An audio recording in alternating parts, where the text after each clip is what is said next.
El dolor excesivo no forja almas, las desintegra en un silencio que el mundo prefiere ignorar. Las personas que han sufrido demasiado, lo que nadie te dice, hay alguien que camina por tu vida con algo diferente en los ojos. No es tristeza, aunque la tristeza estuvo ahí. No es amargura, aunque la amargura también pasó por esa mirada. Es algo más difícil de nombrar, una especie de peso antiguo que ya no aplasta, sino que sostiene, como si hubiera aprendido a cargar algo tan pesado durante tanto tiempo que ahora, sin ese peso, no supiera del todo cómo mantenerse en pie. Tú quizás conoces a alguien así, o quizás, si eres completamente honesto contigo mismo en este momento, esa persona eres tú. Existe una verdad que la psicología moderna lleva décadas estudiando, que los filósofos de la antigüedad intuyeron pero no pudieron medir, y que la mayoría de las personas que han sobrevivido grandes dolores descubren demasiado tarde, a veces cuando ya no pueden usarla.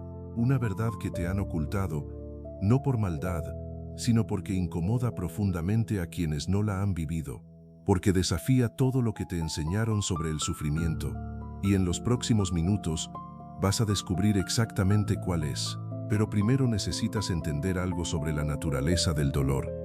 No el dolor físico, sino ese otro. El que no sangra, el que nadie ve, el que te habita como una segunda sombra.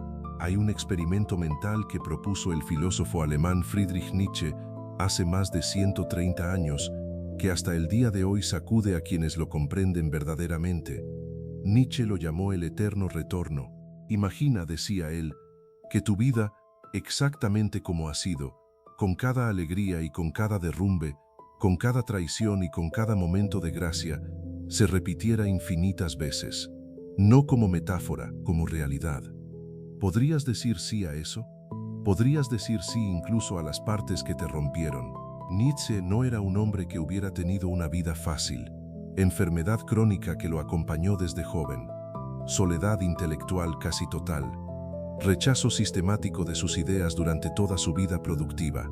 Y aún así, en sus escritos más profundos, llegó a una conclusión que resulta perturbadora: que el sufrimiento no es el enemigo de la vida plena, que es, en muchos casos, su condición de posibilidad. No te estoy pidiendo que celebres tu dolor, todavía no. Primero necesitas ver lo que le ocurre a un ser humano cuando sufre demasiado. Y quiero decir demasiado en serio, no el sufrimiento cotidiano, sino ese sufrimiento que te cambia la arquitectura interior, el que reorganiza la manera en que piensas, sientes y ves el mundo, el que te convierte en extranjero dentro de tu propia vida. En 2004, la investigadora de la Universidad de North Carolina, Barbara Fredrickson, publicó lo que se conocería como la teoría de la ampliación y construcción de las emociones positivas. Pero en ese proceso, Fredrickson y otros investigadores descubrieron algo que nadie esperaba encontrar al estudiar el lado opuesto del espectro emocional. Las personas que habían atravesado traumas severos mostraban, en ciertos contextos, una capacidad de percepción emocional significativamente más aguda que las personas que no habían sufrido de la misma manera. No más felices, necesariamente, sino más despiertos, como si el dolor les hubiera limpiado los ojos con fuego. El psicólogo Richard Tedeschi, de la Universidad de Carolina del Norte en Charlotte, lleva más de 30 años estudiando un fenómeno que llamó crecimiento postraumático. No es el simple rebote que la cultura popular llama resiliencia. Es algo más profundo y más extraño. Tedeschi y su colega Lawrence Calhoun descubrieron que aproximadamente el 65% de las personas que atraviesan crisis existenciales graves, pérdidas devastadoras, enfermedades terminales, traumas de infancia severos, reportan cambios profundos y duraderos en su manera de relacionarse con la vida. Cambios que ellos mismos describen como positivos, no a pesar de lo que vivieron, sino como consecuencia directa de haberlo vivido. ¿Entiendes lo que eso significa? Que el sufrimiento, bajo ciertas condiciones, hace algo que el bienestar ordinario no puede hacer. Abre puertas que el confort mantiene selladas con candados invisibles. Fuerza una reestructuración de las prioridades tan radical que la persona que emerge no es la misma que entró en el dolor. Es alguien que nació dentro de alguien que creía estar muriendo. Pero aquí es donde la conversación se complica, porque no todo sufrimiento produce crecimiento. Y la diferencia entre el sufrimiento que destruye y el sufrimiento que transforma no tiene que ver con la intensidad del dolor, tiene que ver con algo mucho más difícil de encontrar. Piensa en alguien que conoces que haya sufrido mucho y se haya vuelto duro, cerrado, cínico, alguien para quien el mundo se convirtió en un lugar donde confiar es ingenuo y esperar es ridículo. Quizás incluso puedes ver en esa persona un reflejo de algo que tú mismo has sentido. Ese impulso de construir muros, de no volver a exponerte, de aprender la lección que el dolor supuestamente enseña, que nada es seguro y nadie se queda. Y luego piensa en alguien que también sufrió profundamente, quizá más, y que sin embargo se volvió extraordinariamente presente, más compasivo, más honesto, más libre, en cierta manera inexplicable, como si hubiera perdido el miedo a algo que la mayoría de las personas todavía carga con terror silencioso. La pregunta que cambia todo es esta: ¿qué hizo diferente cada uno de ellos? El filósofo estoico romano Marco Aurelio escribió sus meditaciones durante algunas de las campañas militares más devastadoras del Imperio Romano. Era un hombre que veía morir personas todos los días, que gobernaba un mundo en constante fragmentación, que soportó la peste antonina, que mató entre 5 y 10 millones de personas en su imperio, y que personalmente había enterrado a varios de sus hijos. En ese contexto, escribió una de las frases más radicales de la historia del pensamiento humano: el impedimento a la acción hace avanzar la acción. Lo que se interpone en el camino se convierte en el camino. No era optimismo. Marco Aurelio no era un hombre optimista en el sentido moderno de la palabra. Era algo más sofisticado y más difícil. Era alguien que había aprendido a no pelearse con la realidad, a mirarla de frente, con los ojos abiertos y las manos abiertas. Y esta es la diferencia. Las personas que sufren mucho y se rompen sin transformarse no lo hacen por debilidad. Necesitas entender esto con toda claridad. No es una cuestión de fortaleza de carácter. La investigadora Brené Brown, de la Universidad de Houston, pasó más de 20 años estudiando la vulnerabilidad humana, recopiló datos de más de 11.000 entrevistas y llegó a una conclusión que incomoda profundamente a quienes creen en el mito de la fortaleza. Las personas que se recuperan del sufrimiento no son las que sienten menos. Son exactamente las que se permiten sentir más. Tú puedes haber aprendido a no sentir, a anestesiarte, a funcionar como un reloj al que le arrancaron las campanas. Y el mundo te habrá felicitado por eso, porque una persona que funciona es una persona útil. Pero Brown y su investigación demuestran que esa anestesia emocional tiene un costo invisible y devastador. Cuando bloqueas el dolor, bloqueas también la alegría. Cuando te proteges de la decepción, te proteges también de la esperanza. La misma puerta que cierras para que no entre lo malo, no deja entrar tampoco lo bueno. Te conviertes en una fortaleza impecable donde nadie puede herirte, pero donde tampoco puede llegar a vivir nadie. Y aquí regresa Nietzsche con su pregunta más brutal: ¿qué preferirías? ¿Una vida sin dolor que tampoco pueda contener verdadera plenitud? ¿O una vida que se atreve a sentirlo todo, con todo el riesgo que eso implica, con toda la belleza terrible que eso contiene? Existe un concepto en la psicología clínica que se llama hipervigilancia y que afecta de manera desproporcionada a las personas que han sufrido traumas relacionales, traiciones, abandono o violencia. La hipervigilancia es la condición en la que tu sistema nervioso, entrenado por la experiencia del peligro, permanece en estado de alerta constante incluso cuando el peligro ya no está presente. Tu cerebro aprende el patrón de la amenaza y no puede desaprenderlo fácilmente porque ese aprendizaje en su momento fue necesario para sobrevivir. Las investigaciones del psiquiatra Bessel van der Kolk, documentadas en su obra El cuerpo lleva la cuenta, demuestran con estudios de neuroimagen que el trauma no vive solo en los recuerdos, vive en el cuerpo, en la tensión muscular crónica, en la respiración superficial que se te olvidó soltar, en la manera en que tu corazón se acelera ante estímulos que otros ni notan. Van der Kolk encontró que la amígdala cerebral de personas con trauma severo responde hasta 2 veces más rápido a estímulos amenazantes que la de personas sin historial traumático. Tú no estás siendo irracional cuando reaccionas con miedo a situaciones que, objetivamente, no deberían asustarte. Estás respondiendo a una programación que se escribió en un momento de peligro real, con tinta biológica, en los circuitos más antiguos de tu sistema nervioso. Eso no significa que estés roto, significa que sobreviviste. Y hay una diferencia crucial, una diferencia que merece que te detengas a sentirla, entre sobrevivir y vivir. Las personas que han sufrido demasiado habitan frecuentemente una paradoja que nadie les explica. Poseen una profundidad emocional que las hace extraordinariamente ricas en su mundo interior, y al mismo tiempo pueden sentirse completamente solas en ese mundo, porque pocas personas sin experiencias similares tienen la capacidad de acompañarlas ahí adentro.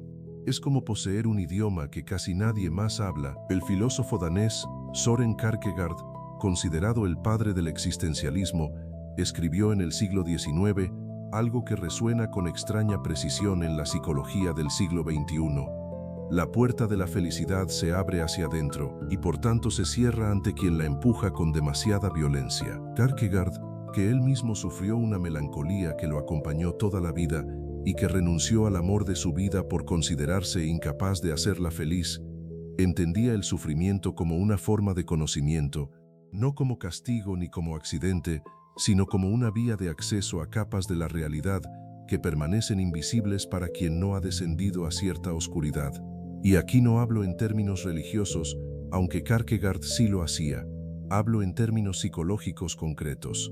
Cuando tú has perdido lo que creías irreemplazable, cuando has tocado fondo en un sentido real, cuando has tenido que reconstruirte sin manuales y sin garantías, desarrollas una forma de inteligencia emocional que no se enseña en ningún aula. Un estudio publicado en el Journal of Personality and Social Psychology en 2010 por los investigadores Mark Seri, Alison Holman y Roxanne Cohen-Silver encontró que las personas con un historial moderado de adversidad mostraban mayor bienestar, mayor satisfacción vital y menor angustia que las personas que no habían sufrido ninguna adversidad significativa. Desarrollas una capacidad de detectar el dolor en otros con una precisión casi clínica, una comprensión de la fragilidad humana que genera una compasión que los no sufridos simplemente no tienen acceso a producir todavía. Tú sabes cosas que otros no saben.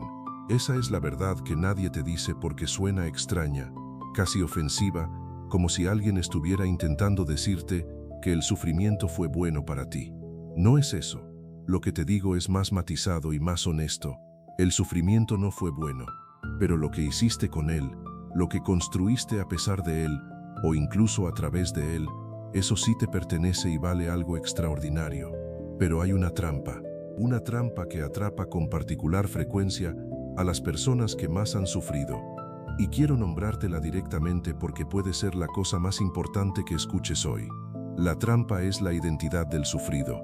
Llega un momento en que el dolor que atravesaste se convierte en la historia más coherente que tienes sobre ti mismo. Y cuando eso sucede, inconscientemente empiezas a necesitar el dolor para saber quién eres. No porque seas masoquista, sino porque el sufrimiento se convirtió en el único lenguaje que el mundo aprendió a respetar en ti. La única vez que alguien te prestó atención completa, la única narrativa que explica todo lo demás.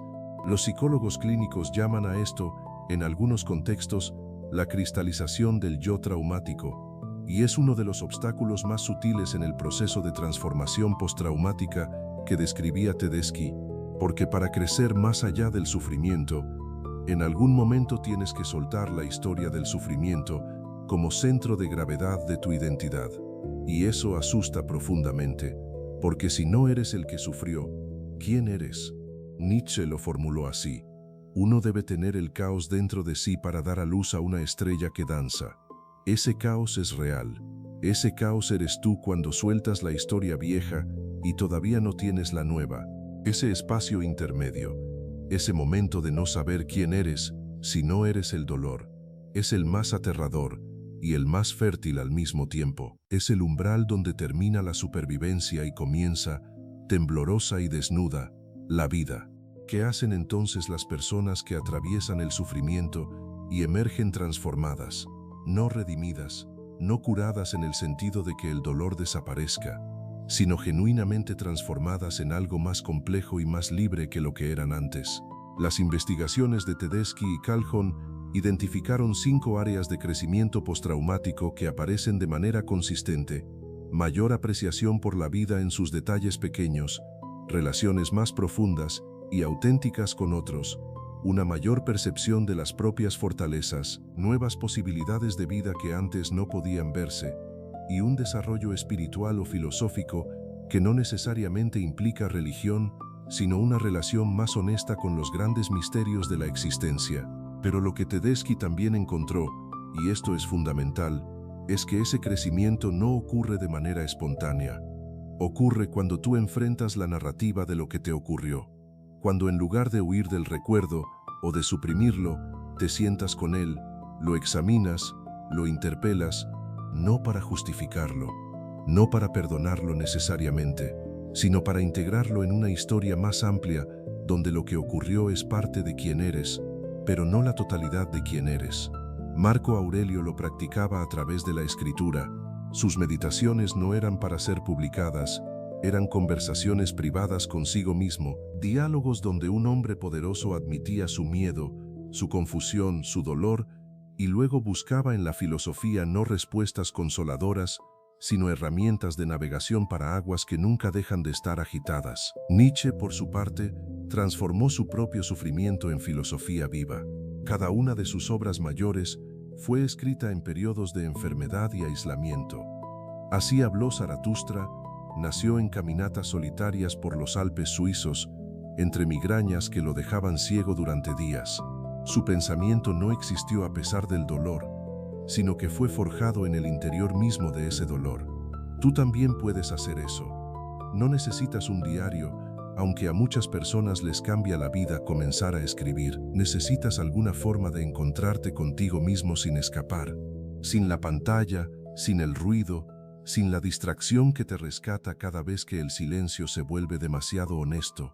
Quiero decirte algo que pocas personas que no han sufrido profundamente podrán entender del todo, pero que tú, si has llegado hasta aquí, probablemente ya sientes en algún lugar que no tiene nombre. Hay una soledad particular que viene de haber vivido demasiado. No es la soledad de quien no tiene a nadie. Es la soledad de quien está rodeado de personas que no han descendido a los mismos abismos, que hablan de cosas superficiales con una ligereza que a veces te parece casi dolorosa, que no entienden por qué ciertas preguntas te parecen urgentes mientras a ellos les parecen abstractas, que se incomodan cuando eres honesto sobre lo que realmente has atravesado. Kierkegaard escribió sobre esto con una lucidez que atraviesa 2 siglos. La vida solo puede ser comprendida mirando hacia atrás, pero debe ser vivida mirando hacia adelante.